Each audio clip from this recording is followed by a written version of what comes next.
Well, nice to hear from you again. And I just come in from work, and I've been meaning to write to you, and I thought, well, I'll give you a little rest from me. So well, it's one of those things, you know.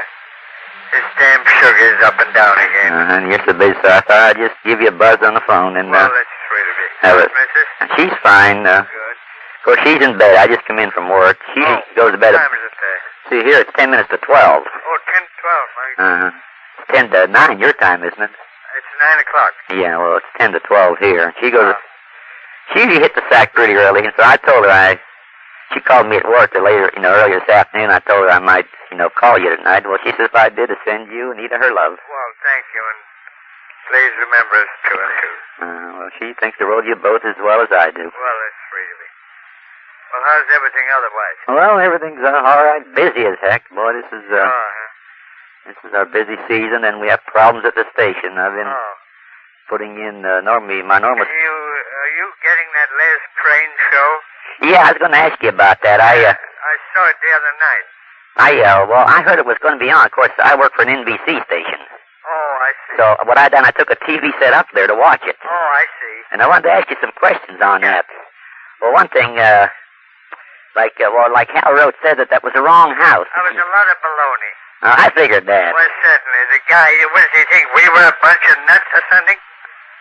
But, There's nothing to it. He wasn't even in town when we made that picture. Because the guy that the house belonged to worked at the studio. In fact, in the afternoon, we went in at coffee breaks with him and his wife. Ridiculous. Well, you saw the show then, huh? Huh? Did you see the show? Oh, sure. Yeah, well, that's the way Hal Roach said it was wrong. Went to the wrong house. Well, I guess that would put a little more emphasis to it, I guess, if it would have been the wrong house. Now, so what? Now, I had the kid, that collects Long Hardy films in Massachusetts. Now, he wanted to know what town that was in. That was in Palms, wasn't it? No, it was in a section called, it was near Palms. See, there's Culver City, then a little suburb of Culver City is called Palms. And you go through Palms up into a hilly section, which is called Cheviot Hills. And that's where this house was. Yeah, what street, I don't know. S-H-E-V... C-H-E-V. Oh. Cheviot Hills? Cheviot Hills. That's not near Chavez Ravine, is it? No, that's C-H-A-V-E-S. E-Z. Okay, because he wanted... Chavez.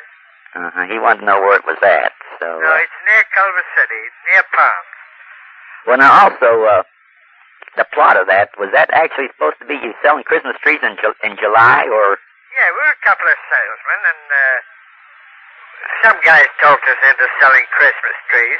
Now, what I want to know, Stan, was the plot of it to be selling it in July or in December? Well, it's in midsummer. Midsummer. But we had on the heavy overcoats, and he wore the earmuffs and Christ knows what, Well, see, that way that would make it more like it would be in December instead of July. Well, I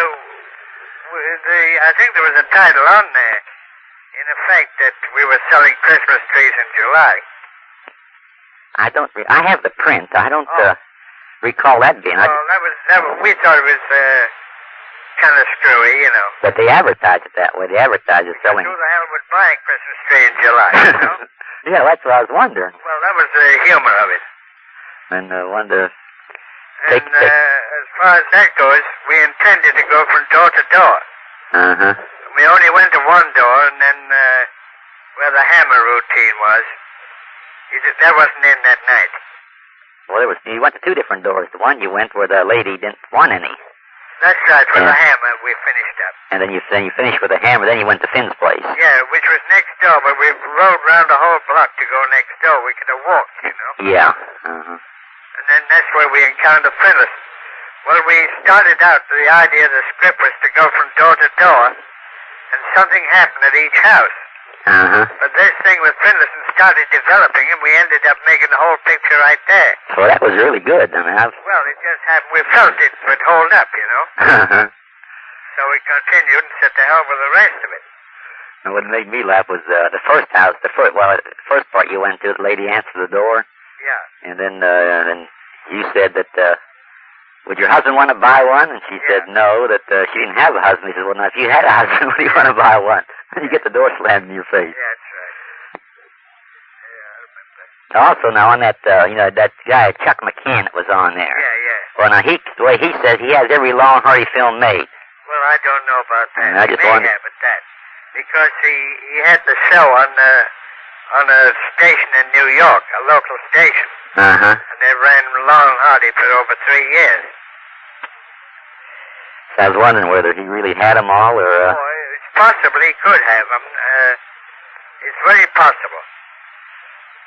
And I was kind of wondering where he got them all, if he had them all. Well, through the station, you know.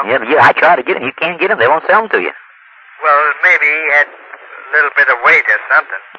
Well, they had them here. Well, that's good. We had them here. Well, the station I worked for, they had them here, and they used them as fills, like after a ball game or something like that. They had them for about 4 years. Oh, maybe.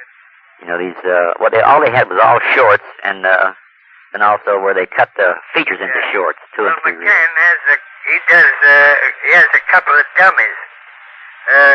Puppets. Uh-huh. That look like, Law and Hardy. And he uses them in connection with that show.